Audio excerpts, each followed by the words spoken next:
और सरकारी स्कूल में हमारे यहाँ पर कोई भी एक लोअर मिडिल क्लास का फैमिली भी अपने बच्चे को नहीं भेजती, बिकॉज वहाँ पे स्टैंडर्ड नहीं है। सबसे ज्यादा मेरे ख्याल से एम्प्लॉयमेंट अपॉर्चुनिटीज अगर किसी ने पिछले सालों में क्रिएट करी है तो वो जेएनसी है।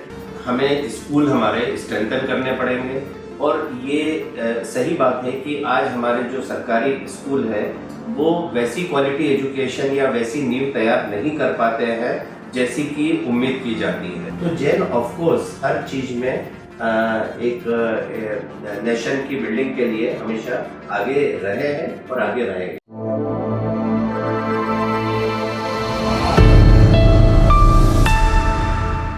नमस्कार, 2030 का भारत देख रहे हैं आप, और 2030 के भारत में हम लगातार नए नए चेहरों से बात करते आ रहे हैं।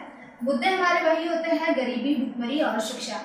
इन 3 मुद्दों पर आज भी हम एक नई शख्सियत से बात करेंगे, और जो शख्सियत हमारे साथ इस वक्त मौजूद है, आपको मैं बता दूं कि वो जीतो के चेयरमैन हैं और साथ में अर्बन डेवलपमेंट प्रोग्राम्स के और प्रोजेक्ट्स के कंसल्टेंट्स भी। देश भर में एक जाना माना चेहरा और जाना माना नाम है। मिस्टर नितेंद्र मेहता जी हमारे साथ इस वक्त मौजूद है। तो सबसे पहले तो सर आपका बहुत बहुत स्वागत है हमारे इस प्लेटफॉर्म पर।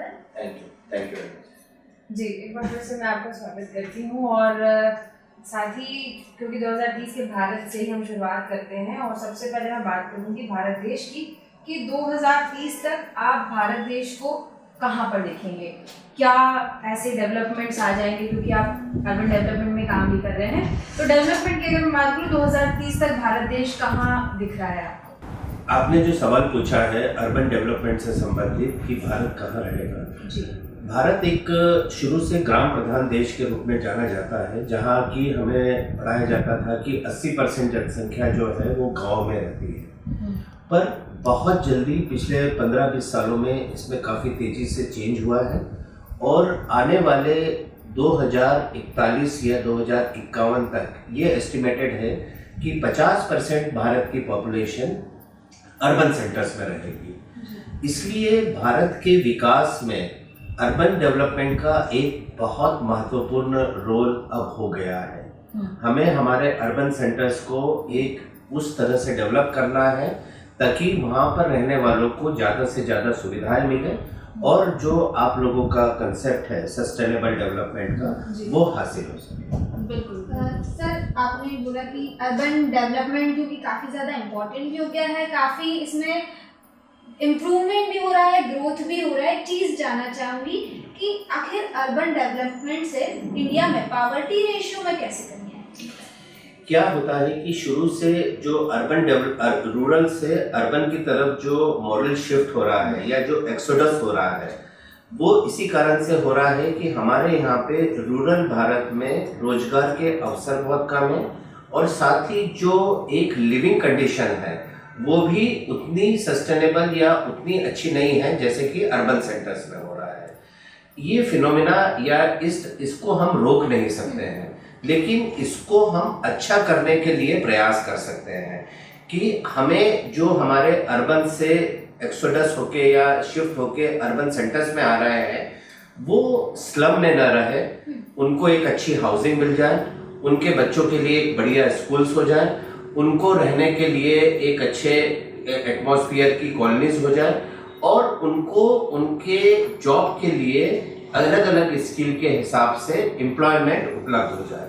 अगर ये 3 चीज़ों पे हमने फोकस कर लिया तो जो पावर्टी रेशियो है, जो विलेजेस में जिसकी पर कैपिटा इनकम जो है विलेज में रह के एक परिवार की बहुत कम रहती थी, अर्बन सेंटर्स में आके उसकी कई गुना बढ़ जाएगी। जब वो इनकम बढ़ जाएगी तो डेफिनेटली जो है हमारी पावर्टी रेशियो में कमी आ जाएगी। बिल्कुल, जैसे कि आपने शुरुआत में ही कहा था कि भारत कृषि प्रधान देश माना जाता है। अब जब पॉपुलेशन गांव से सिटीज में आना चालू करेंगी तो एग्रीकल्चर वाला जो पोर्शन है, जो किसान हैं, वो कैसे डेवलप कर पाएंगे? फिर उनको तो मुसीबतें आएंगी।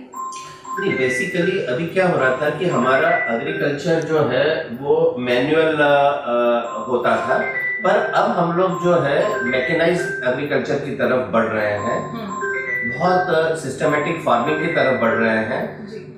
तो इसलिए जो है हमारा जो एग्रीकल्चर सेक्टर है वो अब लेबर ओरिएंटेड नहीं रह गया है। बहुत हद तक उसमें जो है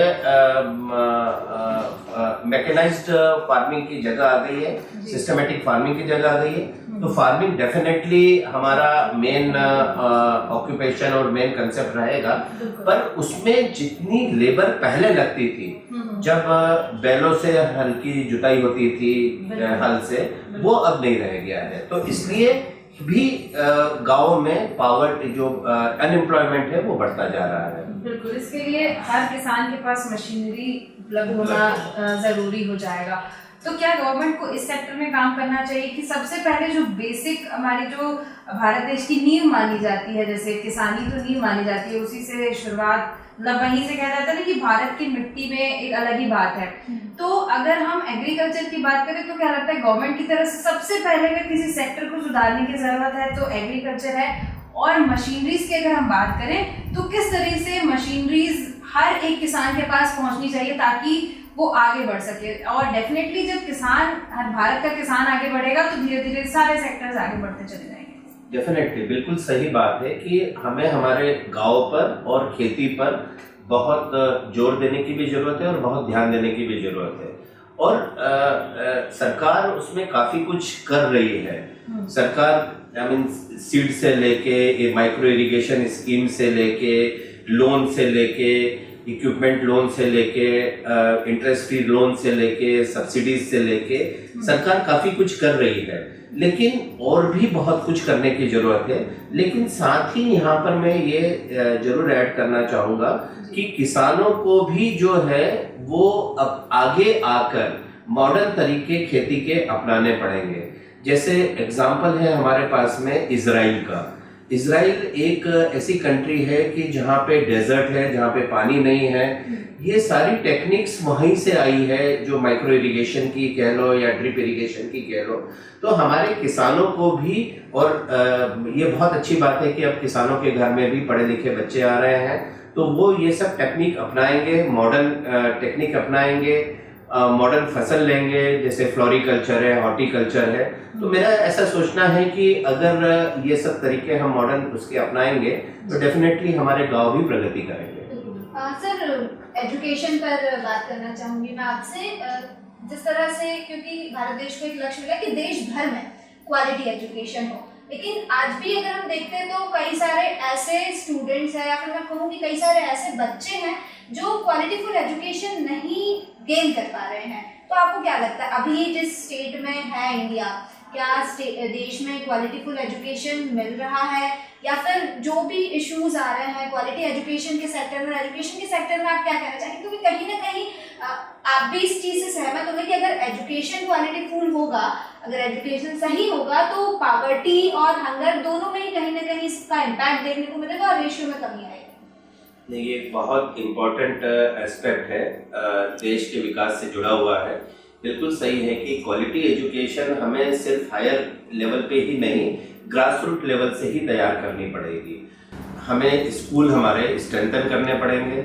और ये सही बात है कि आज हमारे जो सरकारी स्कूल है वो वैसी क्वालिटी एजुकेशन या वैसी नींव तैयार नहीं कर पाते हैं जैसी कि उम्मीद की जाती है कि आगे चल के वो जब हायर एजुकेशन में जाए तो वो रिसर्च करे, देश के लिए कुछ करे। ये हमारा एक लैकिंग पॉइंट है। पर मेरे ख्याल से सरकार इसमें भी मॉडल स्कूल के तरीके से, इंफ्रास्ट्रक्चर के तरीके से, पर इसमें मैं ये ऐड करना चाहूँगा कि एक इंफ्रास्ट्रक्चर और ये तो सरकार प्रोवाइड कर सकती है, पर इसमें सबसे बड़ा रोल होता है शिक्षक का। और शिक्षक हमारे यहाँ पे लोग जो टैलेंटेड होते हैं या जो अच्छा IQ रखते हैं वो शिक्षक नहीं बनना चाहते, बिकॉज शिक्षा में या शिक्षक बनना एक पेइंग जॉब नहीं है। तो सबसे पहले हमें हमारी कम्युनिटी में एक शिक्षक को बहुत इम्पोर्टेंस देनी पड़ेगी।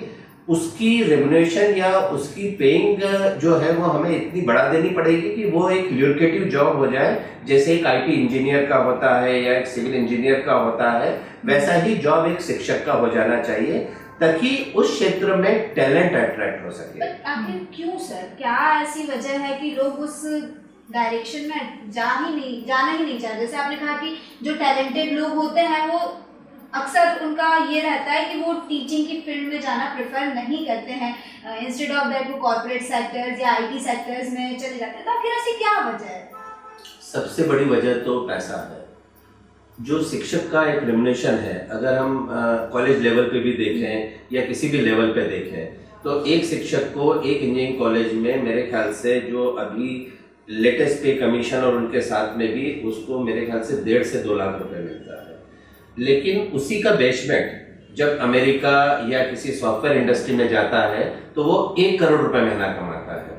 तो ये जो स्टार्क डिफरेंस है, ये बेसिकली किसी भी टैलेंटेड आदमी को रोकता है कि वो शिक्षक ना बने। यही अगर उल्टा हो जाए कि हमें अगर उसको हम सैलरी के साथ में, जैसा कि यूएस या बहुत सारी दूसरी कंट्रीज में है कि वहाँ पे शिक्षक को बहुत ज़्यादा पे स्केल है, उनकी जॉब जो है बहुत कवर्टेड मानी जाती है। यानी वहाँ पे शिक्षक बनना अपने आप में, जैसे हमारे यहाँ पे एक आईटी का सीईओ बनना या उस टाइप का है, वैसा वहाँ पे शिक्षक बनना रहता है। तो अगर हम हमारी उस टीचर्स के रेम्युनरेशन को, और मैं ये सिर्फ बात नहीं कर रहा हूँ कॉलेज लेवल पे, स्कूल लेवल पे भी, स्कूल लेवल पे टीचर्स की तनख्वाह अगर 20-25 हज़ार रुपए है तो डेफिनेटली कोई अट्रैक्ट नहीं होगा। तो हम जब तक उनकी जो सर्विस कंडीशंस है या उनका जो रेम्युनरेशन है वो हम at par with other job sectors नहीं ला पाएंगे, तब तक हमें टैलेंट नहीं मिलेगा और तब तक हमारी शिक्षा का क्वालिटी नहीं सुधर पाएगी।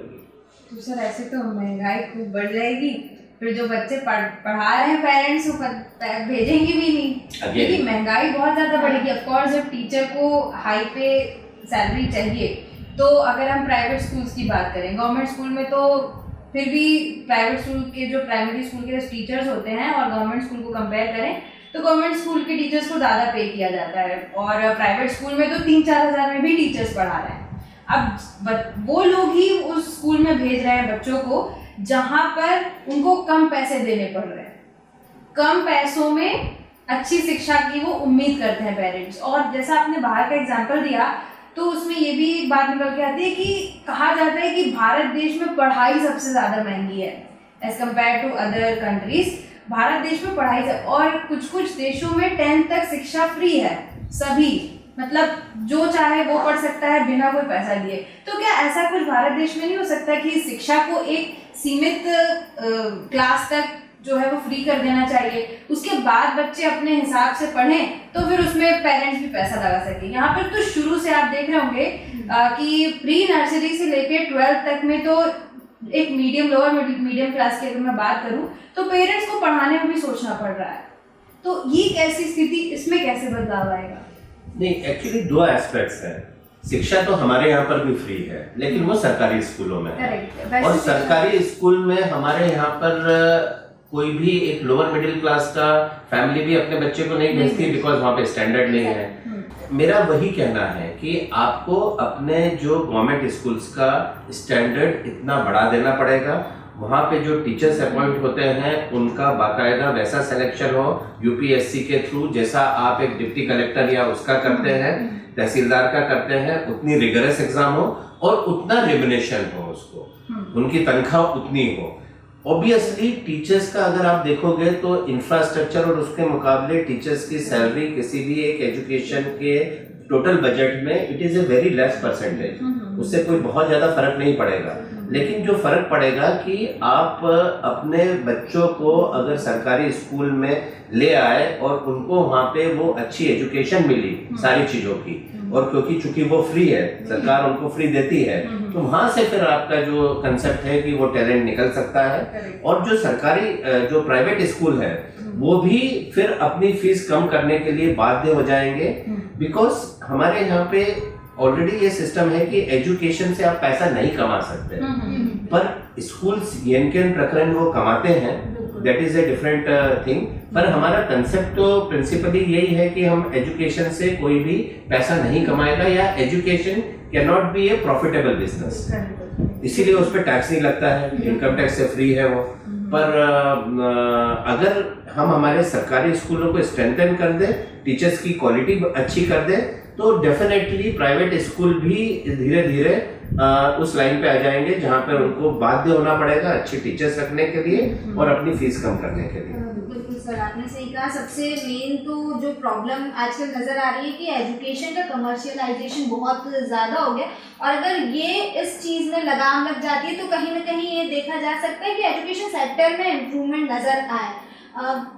ये तो सर गवर्नमेंट की बात हो गई। गवर्नमेंट अपनी तरफ से कोशिश कर रही है, कई सारी स्कीम्स भी गवर्नमेंट ने अप्लाई की है, कई सारी योजनाएं हैं, कई सारे लोगों को उसका लाभ भी मिल रहा है, और लगातार गवर्नमेंट अपनी तरफ से कोशिश कर रही है, चीज़ें बता भी रही है कि इतने इतने लोगों को गरीबी से बाहर निकाला है, इतने इतने लोगों को भुखमरी से बाहर निकाला, इतने लोगों को मुफ्त में राशन दिया जा रहा है, शिक्षा में ये योजनाएं चल रही है। लेकिन अगर हम आम नागरिक की बात करें, क्योंकि 2030 का भारत पूरे भारत देश का सपना है, हम किसी एक पार्टी पर या किसी एक ऑर्गेनाइजेशन पर डिपेंड नहीं रह सकते। 75 साल, माफ कीजिए, 75 साल हो गए हैं, गवर्नमेंट लगातार अपना प्रयास कर रही है, लेकिन अभी तक 2030 का भारत जो सपना देखा गया है, कहीं ना कहीं हम उसमें बहुत पीछे नजर आ रहे हैं आज भी। क्योंकि देखते कई बार ऐसा देखा जाता है कि गरीब बच्चे सड़कों पर घूम रहे हैं, 2 वक्त की रोटी नहीं नसीब हो रही है, सर के ऊपर छत नहीं है सोने के लिए, तो इस तरह की चीज़ें आए दिन सामने आती रहती है। तो एक आम नागरिक का इसमें क्या कंट्रीब्यूशन हो सकता है अगर हम गवर्नमेंट को साइड में रखकर बात करें? देखिए, 2 चीज़ें हैं। एक तो आम नागरिक को भी ये समझना पड़ेगा कि हमारे जो भी नेचुरल रिसोर्सेज है या सरकार जो कर सकती है उसकी एक लिमिट है। सबसे पहले तो हमें नागरिक की हैसियत से पॉपुलेशन कंट्रोल पे बहुत ध्यान देने की ज़रूरत है, बिकॉज हमारी जो भी सारी स्कीम्स होती हैं वो because of very steep increase in the population बहुत फेल हो जाती है। भले फिर वो ट्रैफिक कह लो या और भी कह लो। जैसे सरकार ने ये एक इमेजिन किया था कि हम 2022 तक हर परिवार को एक छत दे देंगे, पर हमारा जो पॉपुलेशन इंक्रीज है और आज हम हम दुनिया के सबसे पॉपुलेटेड देश है, मोर देन 140 करोड़ है हम, तो जो सरकारी स्कीम है, अच्छा रिसोर्सेज हमारे पास में लिमिटेड है। तो सबसे पहले एज किसी भी नागरिक को थोड़ा सा एक पॉपुलेशन कंट्रोल पे ध्यान देने की जरूरत है, और ये इंडिविजुअल लेवल पे, सोसाइटी लेवल पे, रिलीजियस लेवल पे, सारे लेवल्स पे इस चीज़ पे बहुत ध्यान देने की ज़रूरत है। और साथ ही इसकी भी ज़रूरत है कि हम हमारा काम ईमानदारी से करें, जो भी जिसका काम है वो ईमानदारी से करें, ताकि जो जीडीपी या जो rate of increase in the economic empowerment हम देख रहे हैं वो अचीव हो सके। अगर हमने हमारी फैक्ट्री में कोई काम करता है तो उसको प्रोडक्शन वैसा करना पड़ेगा कि आप उस फैक्ट्री जो है वो प्रॉफिट में रहे। कोई किसी ऑफिस में काम करता है तो उसको उतने घंटे देना पड़ेंगे। थोड़ा सा जो वर्क डिसिप्लिन है वो हमारे यहाँ पे लैकिंग है, जिसको हमको एज नागरिक सुधारने की जरूरत है। बिल्कुल। चलिए, एक आखिरी और बहुत अहम सवाल मैं पूछने वाली हूँ आपसे कि आप जैन कम्युनिटी से बिलोंग करते हैं, जैन इंटरनेशनल ट्रेड ऑर्गेनाइजेशन के आप चेयरमैन हैं, और जैन कम्युनिटी रिच मानी जाती है। मतलब इंडिया में एक तरीके से देखें तो जैन आर वेरी रिच, क्योंकि बिजनेस होता है, खूब पैसा होता है जैन कम्युनिटी में। तो एक सवाल है मेरा कि क्या जैन कम्युनिटी की तरफ से कुछ ऐसी पहल होनी चाहिए भारत देश के लिए कि भारत देश की स्थिति सुधर जाए कोई? क्योंकि देखिए, हिंदू, अगर मैं कम्युनिटी वाइज बात इसलिए कर रही हूँ क्योंकि ऑब्वियसली कम्युनिटी वाइज ही लोग आगे बढ़ रहे हैं, आप देख रहे होंगे कम्युनिटी वाइज ही सब कुछ हो रहा है। तो जो कम्युनिटी पीछे रह गई, क्या उनको पुश करने में जैन कम्युनिटी आगे बढ़ सकती है? हाँ, बिल्कुल है। और एक्चुअली देखा जाए तो आपने बिल्कुल सही कहा कि जैन्स का इंडिया की जीडीपी में अगर हम योगदान देखें तो शायद आज 30-35% के आसपास जैन्स का योगदान होगा। और आगे जाके जो हमारे प्रधानमंत्री जी का सपना है कि $5 बिलियन इकोनॉमी करना है, उसमें भी जैन्स का योगदान बहुत अहम होगा, ऐसा मेरा मानना है। जैन्स अलग अलग सेक्टर पे, अलग अलग फोरम पे देश के प्रगति के लिए काम करते आए हैं, पर एज जीतो मैं बताऊं कि हमारा तो मेन एम ही ये है, बेसिकली नॉलेज, सेवा और इकोनॉमिक एम्पावरमेंट। और ये पूरे सोसाइटी के लिए, ये सिर्फ जेंट्स के लिए नहीं है, ये ऑल अक्रॉस नेशन है। हम गरीब बच्चों को उनके शिक्षा के लिए फैसिलिटीज़ उपलब्ध कराते हैं, फाइनेंशियल भी और दूसरी फैसिलिटीज़ भी। हम सेवा के लिए जो बहुत सारे प्रकल्प करते हैं उसमें गरीबों के लिए ही अधिकतर है।